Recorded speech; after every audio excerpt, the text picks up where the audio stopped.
What women actually find attractive from men, from a woman's point of view. When guys aim to make themselves more attractive to women, a common misstep is viewing it through the male gaze rather than the female gaze.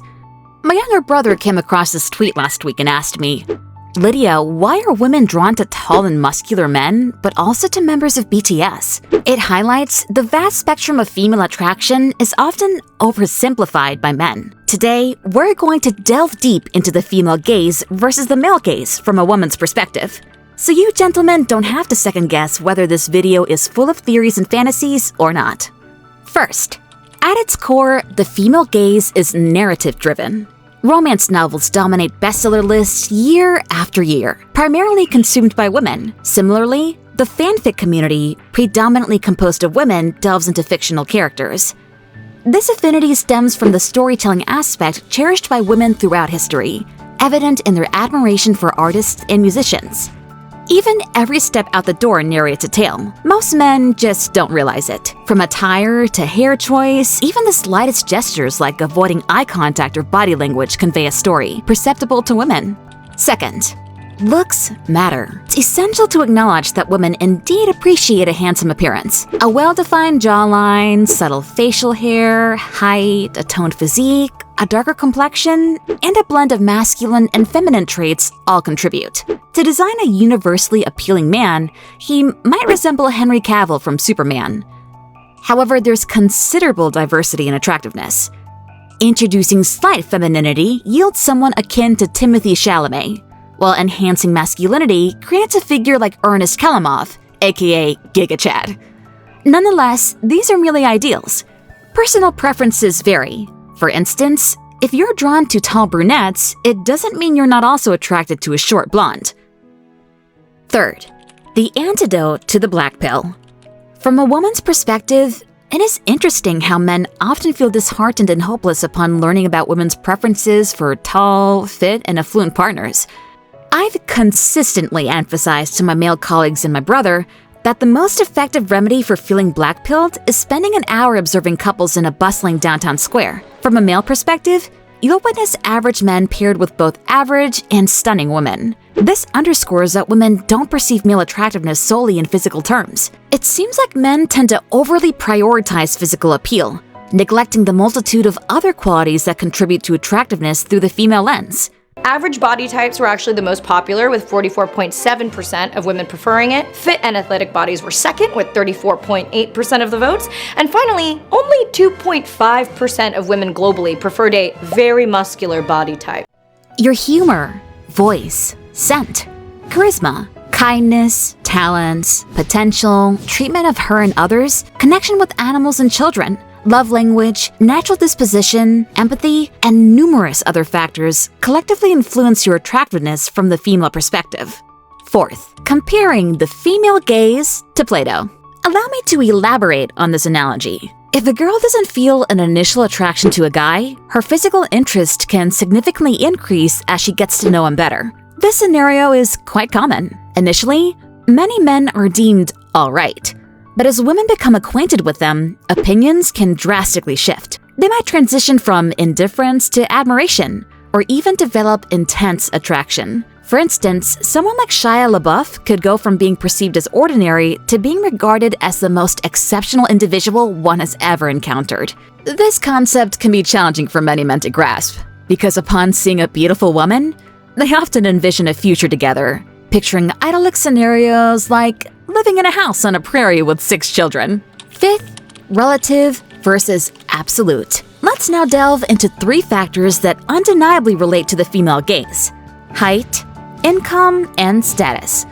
We're all familiar with the saying, 6 figures, 6 feet, and a six-pack. While these attributes hold appeal, many men misunderstand their significance. When women express a preference for taller men, it's a relative preference. They simply desire someone taller than themselves. The same principle applies to income and status. Typically, couples in these categories share a common trait. The man is slightly taller and earns slightly more than the woman. I make 52, so I think 50K is comfortable. On average, I am making about 50K. And I'm so new that like my income is so low that I'm kind of like, oh, well, I'm just gonna take my income, and if it's the same as mine, that's fine, you know? Determining status can be complex, but it's reasonable to assume this correlation exists as well. Additionally, it's worth acknowledging that many men exaggerate their height, leading to misconceptions about what 6 feet or 6 inches truly looks like. Thus, as long as you're somewhat taller and earn a bit more, you'll likely fare just fine.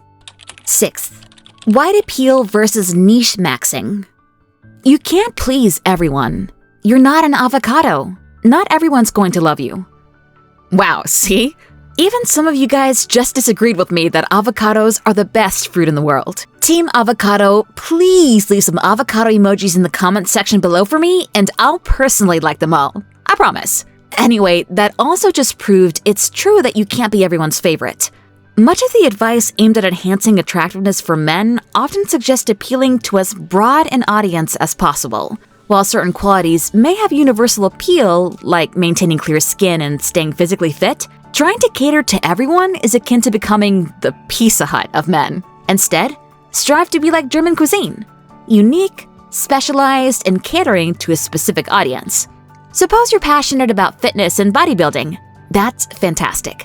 Embrace a distinct look that resonates with fitness enthusiasts, attracting individuals who share your interest. While historically people often partnered with their social class and ethnic group, technology has broadened our horizons, connecting us with niche interests and subcultures. So remember, don't aim to be Pizza Hut. Aim to be German cuisine. 7th, the Tinder Dilemma. We've extensively discussed the female gaze and the various methods by which men can appear attractive. However, in reality, the majority of people now connect through dating apps where these qualities aren't immediately apparent. This is precisely why dating apps are perceived as an unnatural mode of social interaction, disliked by both men and women alike. Swiping through profiles on what seems like a human generator is far removed from traditional dating methods. Consequently, it's unsurprising that such platforms breed unnatural selection habits, leading to peculiar scenarios like the skewed outcomes of Tinder experiments. In these experiments, some men even impulsively swipe right on an image of an anamorphic photo of a pig, seeking validation. Until a more effective method of connecting individuals emerges, one can still craft a compelling profile that narrates a story and presents oneself in the most appealing light possible. 8th, why are women into bad boys? To conclude, I'd like to delve into why certain traits and personas are more attractive through the female gaze. Bad boys aren't appealing because they're criminals or pose a danger, but rather due to the characteristics they embody. They have confidence, sociability, and assertiveness, qualities that resonate with women. Women admire men who establish boundaries and refuse to be manipulated. Conversely, being indecisive and lacking assertiveness are among the least desirable traits in a man, qualities diametrically opposed to those of a bad boy. It's the intrinsic qualities associated with the label that attract women. Similarly, wealth alone isn't the primary draw. Rather, it's the qualities underlying its attainment, such as diligence, resolve, leadership, and ingenuity that captivate wealth. This explains why women might choose to date a struggling artist if he shows potential for success. The main reason I created this video is because many men base their self-worth on being desirable to women, striving to meet unrealistic or unattainable standards. While there's nothing inherently wrong with wanting to enhance one's attractiveness, gaining insight from both perspectives allows for a more comprehensive understanding, enabling your authentic self to emerge. Here's some additional advice before I wrap up this video. Attraction is complex, so please don't fall for the notion that it's a simple formula or an equation. Following someone's instructions like a robot won't guarantee success with women. It's impossible to reduce attraction to mere facts and science due to its ever-changing nature. Trends, age, environment, hormones, and experiences all play a role. What you find attractive now might change over time. A woman's attraction to you could be triggered by something as subtle as the way you laugh because it reminded her of her first crush in first grade.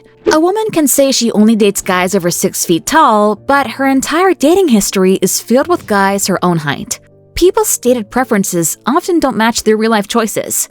The key is to focus on universal aspects of attraction: hygiene, skincare, fitness, social skills, diverse experiences, personal style, financial stability, and above all, authenticity. Speaking of hygiene, I've been requested countless times by my fellow gents on this channel to make a video about what women actually love to smell from a man. I'll be posting this pretty soon, so just make sure to click that subscribe button and turn on all notifications so you don't miss my next video on how to attract women by smelling what they actually want from men. Thank you for watching!